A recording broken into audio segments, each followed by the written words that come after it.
Well, thank you, James. We're going to take a look at the rocks first. And this is one where we can do picture in picture and play both at the same time. So we'll go through rocks, then Brett's, and then we'll put them together. So we have the rock here. Now, here's the one on somebody that can't be named. Okay, I'm going to say right now, what don't you like about this? The one on Benoit's not too bad. Are you talking about this part here where he's not sitting down as tight as Brett would? Because Brett would wrench that thing according to Honky Tonk Man and everybody else. So are you saying that the step through here and everything looks good, but he's not sitting now he's sitting down. He's got a wider base than Brett does. Brett's pretty tight with this leg, and then he sits down straight there. So let's go to all right, here's one on Miz. Maybe we should watch the Bret one first and see how he does it, because then we're sort of not flying blind then. What do you think? We're going to compare them. Okay. So we'll go, all right. So he's not sitting, and what you're saying is he's a little far from the back. Bret would sit down right here and go in that direction. Rocky's more like a sumo squat type position or a sumo deadlift position, to bring back the gym mat analogy. You like that, huh? So you got this here. That bugs me straight away. Right here. Okay. The space, right? It's not even the space. He doesn't link his arms through properly. We'll see how Bret does it in a minute. He doesn't sort of like secure the arms properly. What really gets me is that with the Miz there especially, that's a great shot to leave it on, is that he doesn't put the crook of the knee, Miz's leg, the knee, over the shin, right, over the shin, over Miz's other leg, which is how the move is supposed to be done. It's really sloppy how The Rock did it, and he always did it this sloppy. And so what you're talking about is this leg needs to be deeper in that direction, that it's hooked, and then under his armpit really tight to where you could literally walk him around and have him hooked. Is that what you're saying? Yeah, it's far too loose. I mean, it's John Cena-esque, STFU. Kind of just looseness, which always caught my eye. Even as a kid, I knew it was wrong. Do you think the size of The Rock has a lot to do with that? Like maybe not as flexible as Bret to get that deep in, like the bodybuilder build? I mean, how flexible do you need to get his legs in position? It's not a flexibility issue. It's just someone who just doesn't know how to do the move. I think we're going to look at Bret's, and then we're going to compare them at the same time. I think Bret had a lot more steps and cinch. The cinching of the legs, Bret would do himself. You remember that? Bret would hook it, and then sometimes he would cinch down with that left hand and then hook it down. The part that bugs me more about Rocky's is the fact of this. Literally, what he needs to do is put that boot as deep into his armpit as possible, and then hook around with the arm, like here. And then he has that hand, I don't know quite where you put it, either on this shin right here or something to where you have one-handed, where this could be where you're like Sting used to do and wave to the fans before he turned it over. Dare I say it, I still think Rocky's is better than Sting's. Oh, I like Sting's better.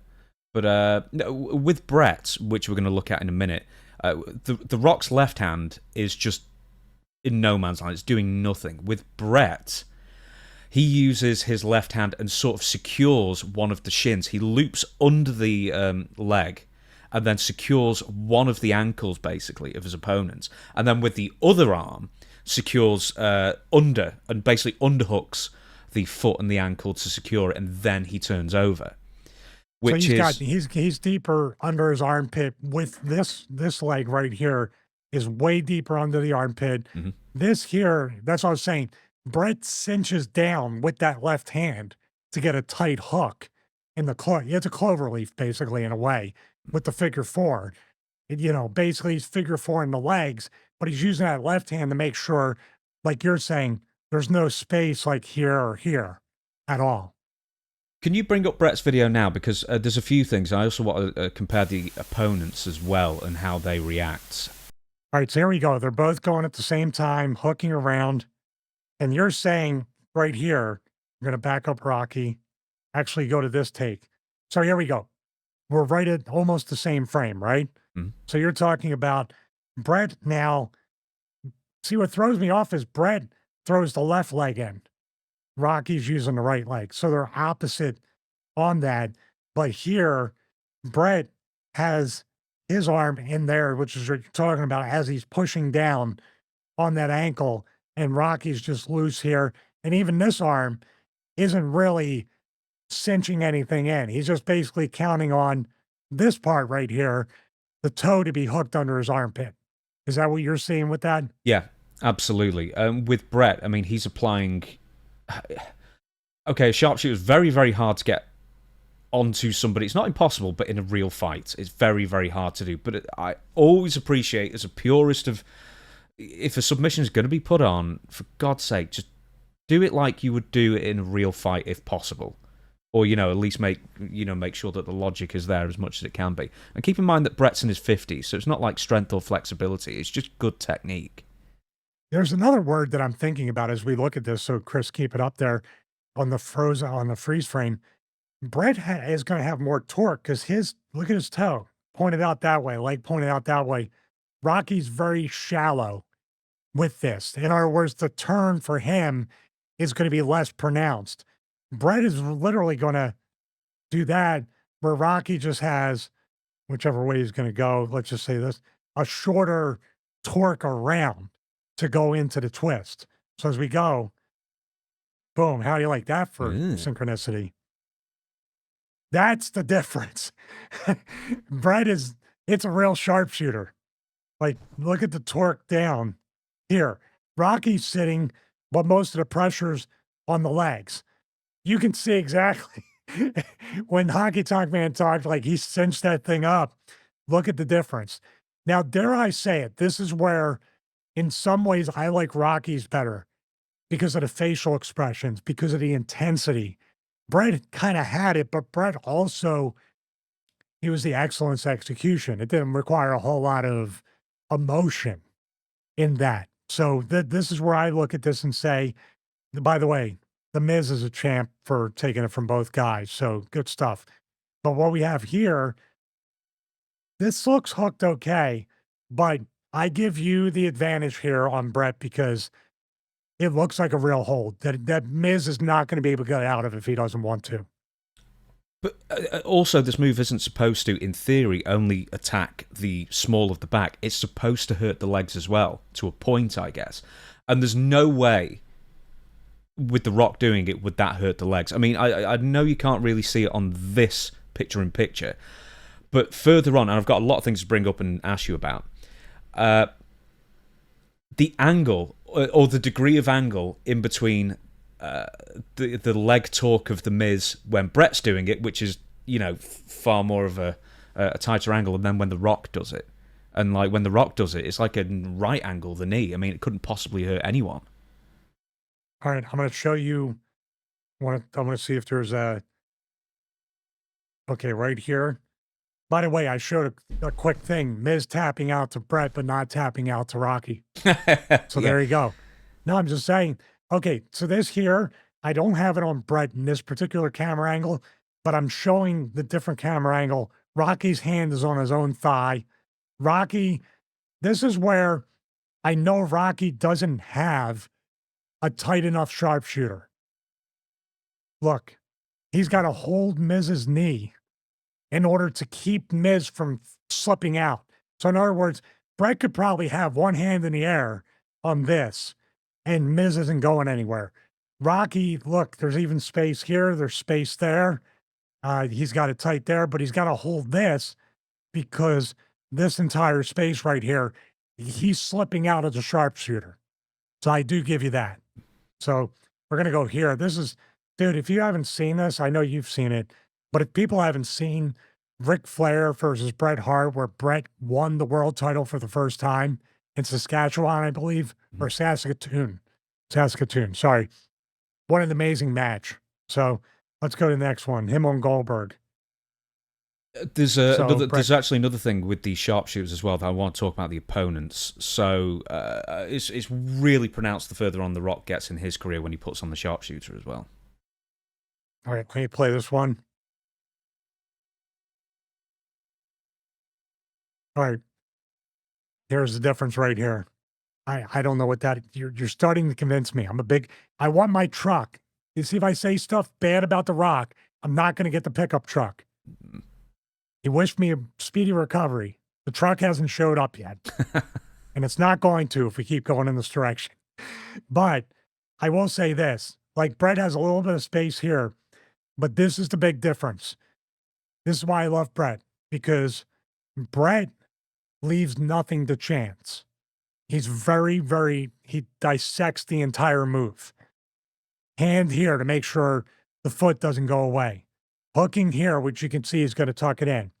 Rocky's got this here, but dare I say it, Rocky's more of looking at the fans and being a showman type of thing. You know, screw you, he's the heel in this, so it makes sense.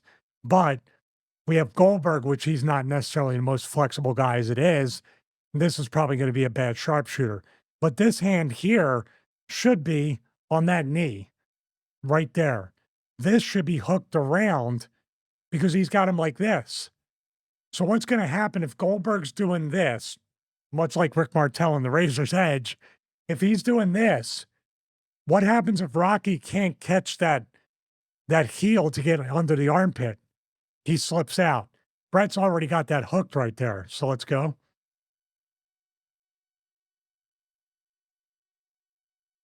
All right, so dare I say if Rocky still has, like, this is the finish of the match here with Bret on Flair. So once again, somebody's going to tap the Brets, but not tap the Rockies. Damn it, I'm not going to get that pickup truck. Play the Rock one a bit further on. I mean, okay, at no point there he Goldberg, he could not, like, I'm going to bring it back to he could not be in any pain whatsoever in that position. I'm with you on that.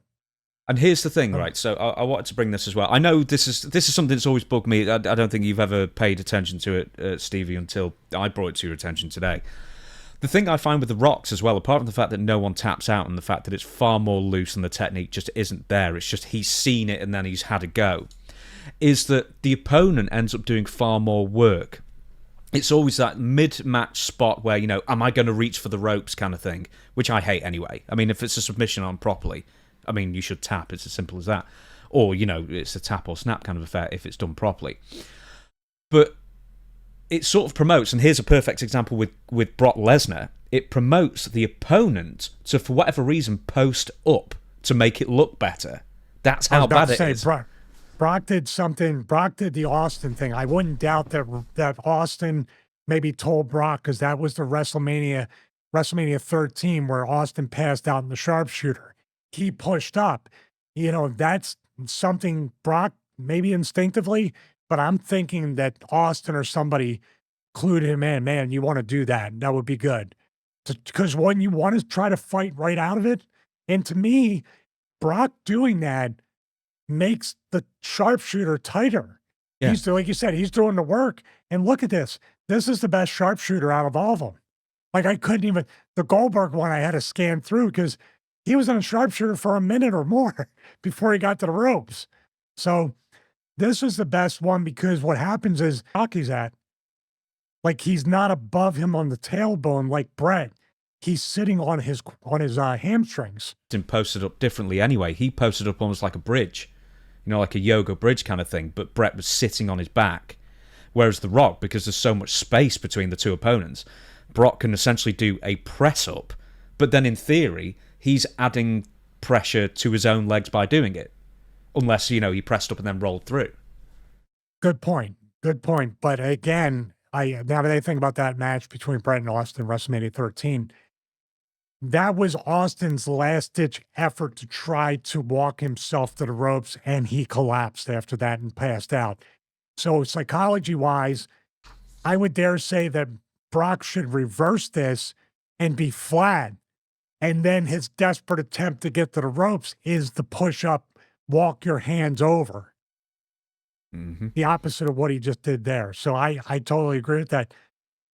Yeah, he's in it forever. So I'm with you. So look at that right at the end. It's almost like a bow and arrow, or like the beginnings of a bow and arrow before the pain kicks in. You know, you lace the legs together and then you do the submission. That's all there is to it. There's nothing to it.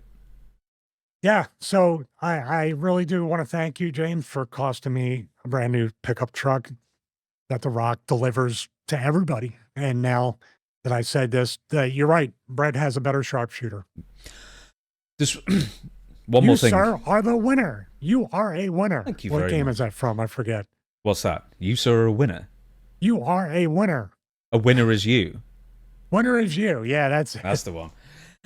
There's one more thing that so The Rock's Sharpshooter promotes one more thing that's one more trope that has always bugged me as a fan, and I don't know what you think about it. Maybe you've even done it in matches. You're in a submission, and you know, because we've there's a camera there, you want to get your camera time and you want to drag this out for as long as possible. Instead of tapping out, you do this. You're thinking about tapping out. You're at 40%, 60%, 80%, and it's sort of like, you know, like almost a power bar. And it's, finally 100%, and then you tap. Man, that bugs me. Have to say, I have absolutely done it. That's why you've done it. Oh, no, I don't. I'd stop myself. And then I go, geez. Tell you what, though, the fans fall for it every time. Man. Hey. 60% of the time, it works every time. So I got to sing Chris the clip. I did it with Val Venus. He hooked me in like a reverse figure four where I'm on my stomach and he's hooking. And I did that exact thing of, dude, it couldn't have worked out better. I was literally reaching and my fingertips were brushing the rope. And the funny thing was, I held Victoria and we did the old duck and she punched me instead of punching Val. He hit me with the move, and then he put me in the thing. And Victoria, they got a camera shot of me trying to reach for the ropes, and Victoria chastising her fist for punching me with her back to me. Wrestling, as John Lovitz would say, wrestling. Is that just me pulling out all the pop culture catchphrases? Is that just me being nitpicky? Well, my ego says yes, but the truth is you're right. It's just one of those things that's always... Just as a fan, I was just like... Because I watched a lot of UFC at the time, in the 2000s, at the same time as wrestling. And then I started watching more UFC and less wrestling, and then you sort of flip-flop between the two. And that one always got me, where you drag it out for a minute. Not you personally, but, you know... I don't mind the thing where where you're reaching for the ropes, and then you can't reach for the ropes, and then you tap. That makes sense. But it's the sort of like the internal battle of, will this hand let me down? And then cost me this much? Yes, it will. It's like the Army of Darkness, when a hand's attacking or the hand's going to tap for you. No, I knew that much to reach for the ropes first, and then, well, I couldn't reach there, but still, like in a real fight, it's not like it's, like someone's hooking you and trying to choke you out, and you're like asking the people in the bar, help me, I need help. But it would be cool if they started stomping in the bar. Clapping hands. Yeah. Or maybe fight forever chance. And then when you get choked out, that dude comes from behind the bar and says, no, there's no finishes. No, you can't have a finish. Keep fighting. You threw him over the table, so therefore you're disqualified. That's a good, what? Actually, we should do an episode of how pro wrestling would translate into reality. Spots in pro wrestling. Like every time you come into the room, you have to have your music play.